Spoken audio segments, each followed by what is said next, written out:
So hello buddies, very warm welcome you all. So आज का जो हमारा जो टॉपिक है वो थोड़ा डिफरेंट होने वाला है क्योंकि ये होने वाला है न्यूक्लियर वेपन के ऊपर। तो गाइस न्यूक्लियर वेपन वो वेपन है जो सबसे ताकतवर है पूरे वर्ल्ड में, इवन इन द अर्थ। और ये गाइस बनता है एटम को एक कॉम्बिनेशन में ला के उसको हाई प्रेशर हाई टेम्परेचर पे कंप्रेस करके। तो guys without any delay, let's start the video. A nuclear bomb weapon, also called an atom bomb, nuke, atomic bomb, nuclear warhead or a nuclear bomb. Guys, nuclear bomb को ये सारी चीज़ें बोला जा सकता है एटम बॉम्ब, न्यूक्लियर वॉरहेड और something ऐसा बोला जा सकता है। गाइस, ये एक एक्सप्लोसिव डिवाइस है जो डिराइव करता है अपनी डिस्ट्रक्टिव फोर्स और कैपेसिटी। गाइस, ये इतना ज़्यादा हार्मफुल होता है, जैसे आप जानते हो कि नागासाकी में और हिरोशिमा में जब यूनाइटेड स्टेट्स ने अटैक किया था तो इसका इतना ज़्यादा इम्पैक्ट पड़ा उसकी रेडिएशन का, उसके रेडियो एक्टिव वेव्स का, कि अभी तक की जो जनरेशन वहाँ पे बर्थ लेती है उनमें उनकी बॉडी में, उनके डीएनए में कुछ ना कुछ एरर्स होते हैं जिनकी वजह से उनकी फ़िज़िकल अपीयरेंस, मेंटल अपीयरेंस में बहुत ज़्यादा इफ़ेक्ट पड़ता है। गाइस, ये बनता है combination of fissions and fusion reaction से, जिनको हम थर्मोन्यूक्लियर बॉम्ब भी बोल सकते हैं। गाइस, फिजन और फ्यूज़न क्या होता है पहले मैं आपको ये बता दूँ। जब भी हम किसी भी पार्टिकल को दो पार्टिकल में ब्रेक करते हैं तो वो फिजन होता है। बट जब भी हम किसी दो स्मॉल पार्टिकल्स को एक बिग पार्टिकल में बनाते हैं, एक बिग पार्टिकल में उसको कंबाइन करते हैं, मतलब उन दोनों को आपस में कंबाइन करते हैं, तो वो फ्यूज़न कहलाता है। और इन दोनों रिएक्शन जब भी होता है, ये दोनों रिएक्शन, तो इसमें बहुत ही ज़्यादा large amount of energy release होती है। और गाइस, वही एनर्जी को कंज्यूम किया जाता है एक nuclear bomb means thermo nuclear bomb बनाने में। पहले गाइस टेस्ट फिजन बॉम्ब का रिलीज़ करता है लार्ज अमाउंट ऑफ एनर्जी, जो कि अप्रॉक्स होती है 20,000 टन्स ऑफ टीएनटी। टीएनटी जिसको ना पता हो मैं उसका फुल फॉर्म बता दूं कि टीएनटी स्टैंड किसके लिए करता है, वो है ट्राई निट्रो टॉलरेंस। ये गाइस एक यूनिट होती है इसको मेज़र करने की, जो कि होता है 84 TJ। TNT guys trinitrotoluene, जो एक pale yellow solid organic nitrogen compound है and it is used for highly explosive purpose. अगर हम कोई ऐसा बॉम्ब बना रहे हैं, अगर हम कोई ऐसी हाईली एक्सप्लोसिव चीज़ बना रहे हैं जिससे पूरी सिटी, पूरा एक स्टेट इफेक्ट हो सकता है, उसके लिए हम यूज़ करते हैं ये TNT। और गाइस, ये TNT बहुत ज़्यादा एक्सप्लोसिव होता है क्योंकि आप जानते हो कि ये एक pale yellow solid organic nitrogen compound है जिसको हम हाईली कंप्रेसिव तरीके से अरेंज करते हैं।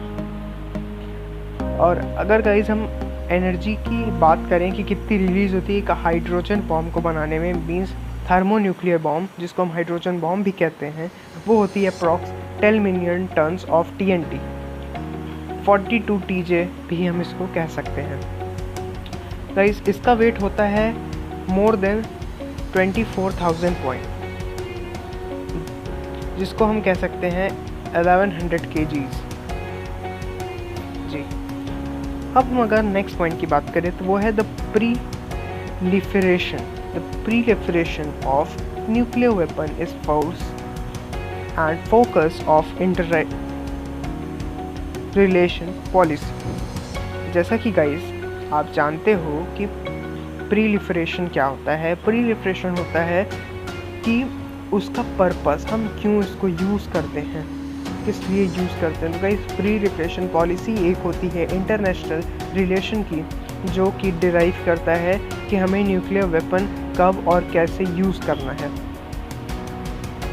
अब हम नेक्स्ट पॉइंट की बात करते हैं, वो है फर्स्ट टाइम कौन सा ऐसा कंट्री था जो न्यूक्लियर वेपन को बनाया था या उसको यूज़ किया था।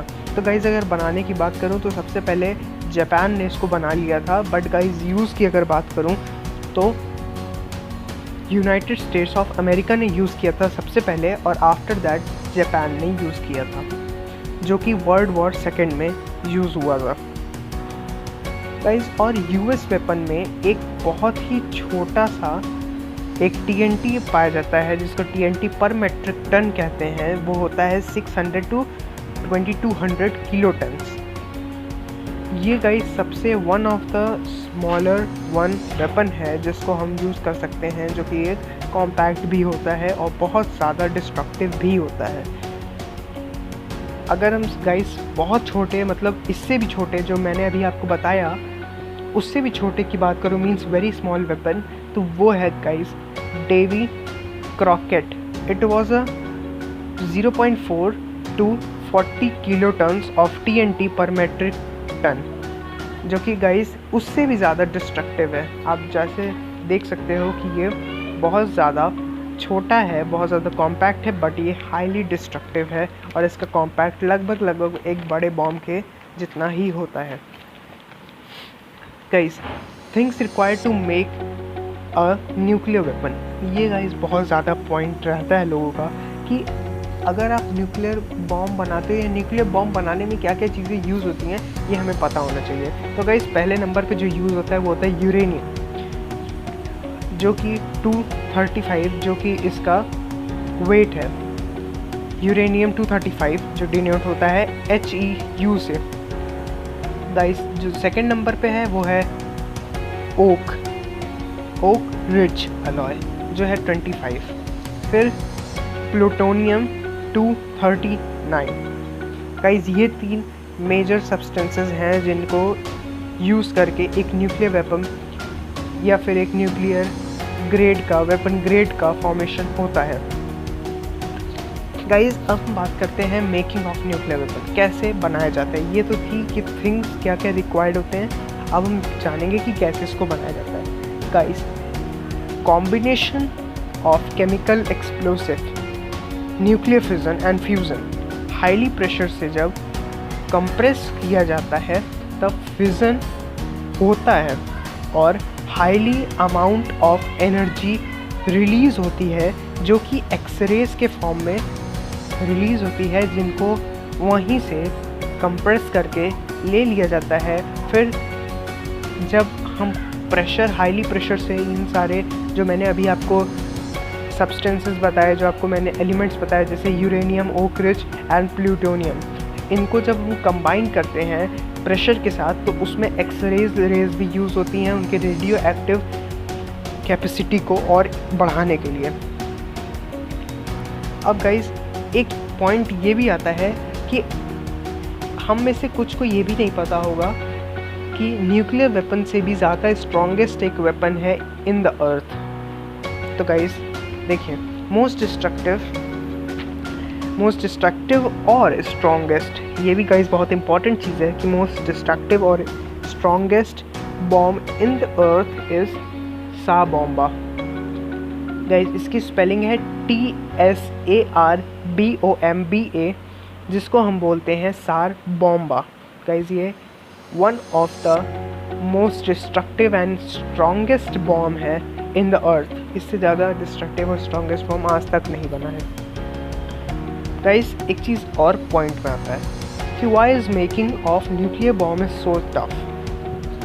हम ये तो जान लिए कि इसमें क्या क्या चीज़ें रिक्वायर्ड होती हैं, ये कैसे बनता है, कैसे बनाया जाता है, बट हम ये नहीं जानते कि क्यों ये बहुत ज़्यादा टफ है न्यूक्लियर बॉम्ब बनाना। इसीलिए कोई कंट्री को या वहाँ के साइंटिस्ट को क्यों इतना समय लगता है ये न्यूक्लियर बॉम्ब को बनाने में।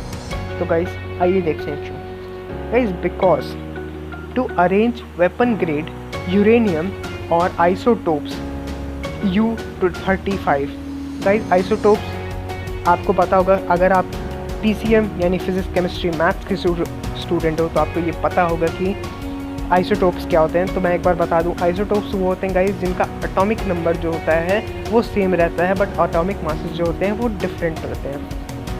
तो guys isotopes U-35 is a highly unstable from makes up less than 1% और 0.7% of concentration of uranium ore that is drug up.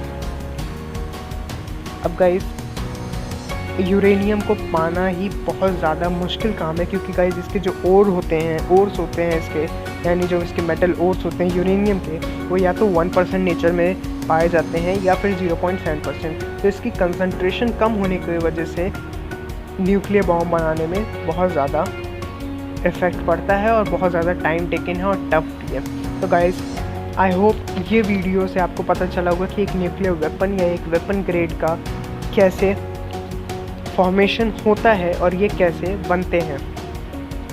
तो गाइज़ आई होप आपको ये वीडियो अच्छी लगी होगी। गाइज़ अगर आपको ये वीडियो अच्छी लगी हो तो please guys like, share and subscribe, और गाइज़ कमेंट भी करिएगा अगर आपको इसका एक डिटेल्ड पार्ट चाहिए, और आप मुझे कमेंट भी कर सकते हो कि मैं नेक्स्ट पार्ट किस पे बनाऊँ। So guys thank you and be healthy.